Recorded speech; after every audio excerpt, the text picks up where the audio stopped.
we oftentimes use the word come to work as your Uh-huh. authentic self. And I always took that to heart as I am coming to work as my authentic self, but acting, communicating, from the perception of someone else as just disrespectful or harsh. And that's where things went really downhill. And that wasn't Trent just at work, that was in my life too.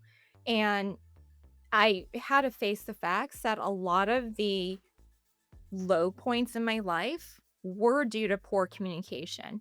And for me, when my psychologist had started working with me, it wasn't until I went through exercises with her did I realize that, you know, yes, there is my high functioning autism, but also there is this need for my emotional intelligence, which likely stemmed from that poor state stemmed from my neurodivergent, disorders.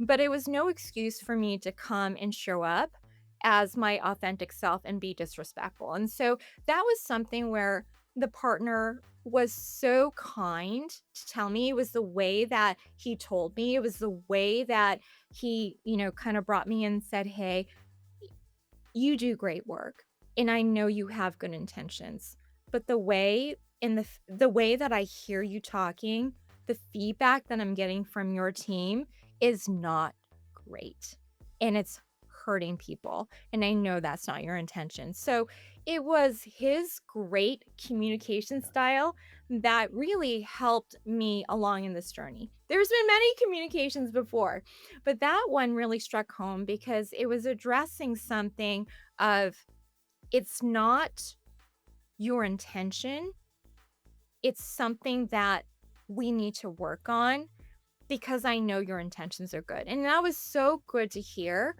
So with my psychologist, we started working on exercises. I took acting classes to help me emote better, to be able to communicate better, to think faster on my feet, so that I'm not just relying on just pure emotion and being able to just kind of say what I want, but being able to hold back, use that precious moment to pause, be able to self regulate my emotions, read the room, and then correspond.